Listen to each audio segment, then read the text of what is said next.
کارمانسوزی اجدادی و هوپونوپونوی اجدادی جهت پاکسازی تمام خاطرات اجدادی و رسیدن به نقطه صفر.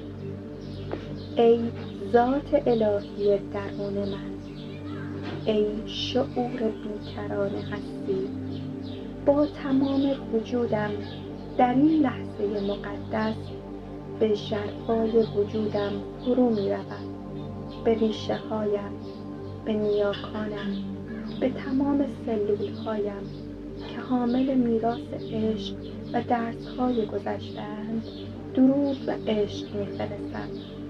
اگر در طول اعصار و دوران ها هر آنچه در وجود نیاکانم، در DNA و کدهای ژنتیکیم از هر تجربه، باور، فکر یا احساسی که با حقیقت مطلق عشق الهی در تضاد بوده و ثبت شده است، اگر هر طرحی از رنج، درد، محدودیت یا ناآگاهی از طریق نسل‌ها، چه پدری چه مادری، به من منتقل شده و در تار و پود هستیم تنیده است، من همکنون با تمام آگاهی پذیرش و رهایی اینها را مشاهده می کنم، نه برای قضاوت بلکه برای پاکسازی.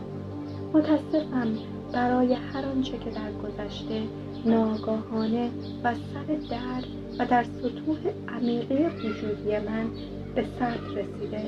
متاسفم برای هر بار عدم آگاهی، برای هر انتخاب از سر ترس، برای هر رنجی که از این طریق تجربه کردم و در تار و پود DNA من ورود کرده.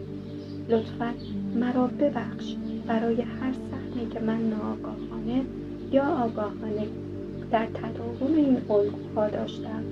مرا ببخش که شاید گاهی با غفلت یا با نادیده گرفتن ندای درونم این میراث را باز تولید کردم. مرا ببخش که عشق را ندیدم و نور را در آینه وجودم کمرنگ کردم.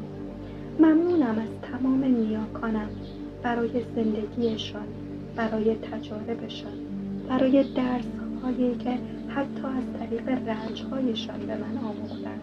ممنونم از بدن مقدسم، از DNA هوشمندم که این فرصت را برای پاکسازی به من داد. ممنونم از نور الهی که همواره در من جاری است و راه را برای بازگشت به اصل خودم باز می‌کند. من عاشق هر سلول وجودیم، هر رشته از DNA هستم و آنها را با عشق بدون قید شرط در آغوش می‌گیرم. عاشقتم ای گذشته من، زیرا من را به لحظه حال آوردی. دوستت دارم ای حال که فرصت تحول را می‌دهی. دوستت دارم ای آینده، ای نور امید هستی. من تمام وجود خودم و نیاکانم را با نور الهی می‌پوشانم. اکنون تا ابدالآباد این خاطرات کهنه، این الگوهای ناخواسته، این ارتعاشات سنگین در نور و عشق الهی حل شود. DNA من پاک می شود و از دوباره متولد می شود و به اصل خود باز می گردد. هر آنچه غیر از عشق است ریشه‌کن می شود و در جای خود را به نور، عشق، سلامتی، فراوانی و هماهنگی می دهد. متاسفم، لطفاً مرا ببخشید. ممنونم، عاشقتونم. من پاکم، من رها هستم، من نور و عشق هستم. آمین. و این چنین شد.